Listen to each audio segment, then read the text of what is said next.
Arrête de pleurer pour rien. Et oui, c'est ce qu'on dit souvent. Tu pleures trop, tu réagis trop fort. On dit, t'es trop sensible, il faudrait que tu prennes un peu plus sur toi, tu devrais prendre un peu plus de recul. Ah bah oui, comme si tu n'y avais pas pensé. Mais en fait, le problème, c'est pas la sensibilité, c'est tout ce que tu as accumulé, en fait, sans jamais avoir eu l'espace de t'en libérer.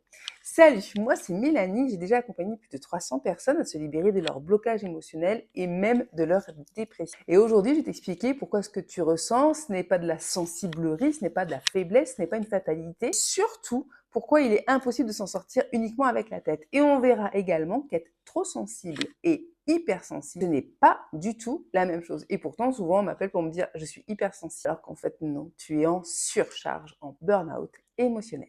Je t'explique tout ça très vite. Ton corps, c'est tout. Ton corps a la mémoire de tout. Imagine, c'est comme le dessin animé vice-versa. Je sais pas si tu t'en souviens, sauf qu'au lieu que ça se passe dans la tête, eh bien, ça se passe dans le corps. Chaque organe est comme un vase qui se remplit au fur et à mesure de ta vie et des événements. Donc, ton corps, il est très intelligent. Il sait exactement ce qu'il a à faire pendant que tu m'écoutes. Il est en train d'enregistrer des informations. Peut-être que tu es en train de penser également à autre chose, à ce que tu dois faire. Quand tu es fatigué, tu dors. Quand tu tombes, tu cicatrises.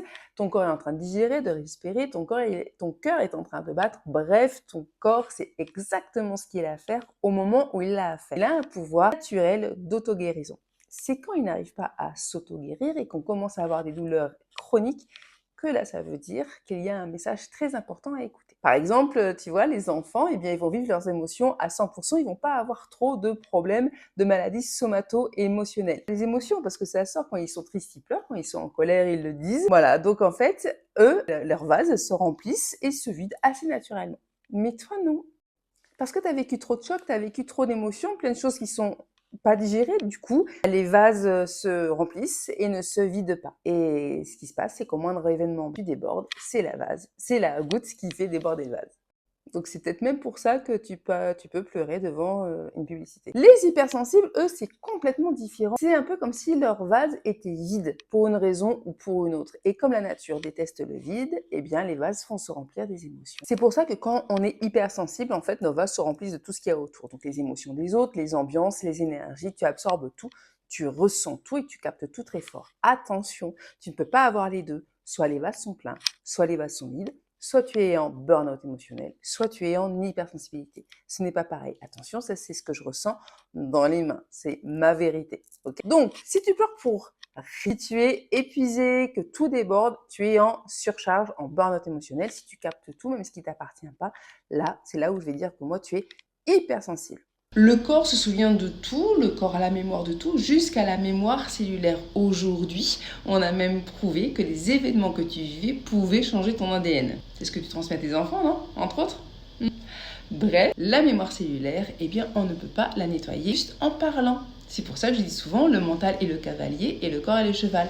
Donc c'est très très bien d'aller travailler le mental, mais ça ne sera pas suffisant. Tu pourras apprendre au cavalier à mieux guider, à être un cavalier au top. S'il est sur un cheval qui est blessé, il n'ira pas bien loin.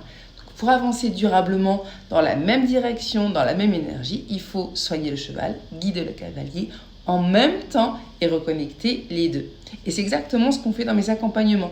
Mon approche est unique parce qu'elle passe toujours par le corps en premier, en travaillant avec le mental en même temps et en reconnectant les deux pour nettoyer l'énergie. Pas seulement dans les pensées, pas seulement le corps, mais les deux ensemble pour aller libérer ce qui est bloqué dans les tissus, dans les organes, dans ton ADN.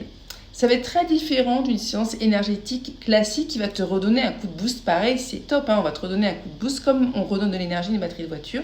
Mais si la batterie de la voiture ne se recharge pas toute seule, tu auras besoin de soins énergétiques toutes les 3 semaines. La respiration, c'est pareil, c'est top, ça va t'aider. Ça va t'aider, mais ça ne va pas aller nettoyer vraiment les mémoires cellulaires. En gros, on va calmer l'eau qui bout, mais on ne va pas aller éteindre le feu sous la casserole.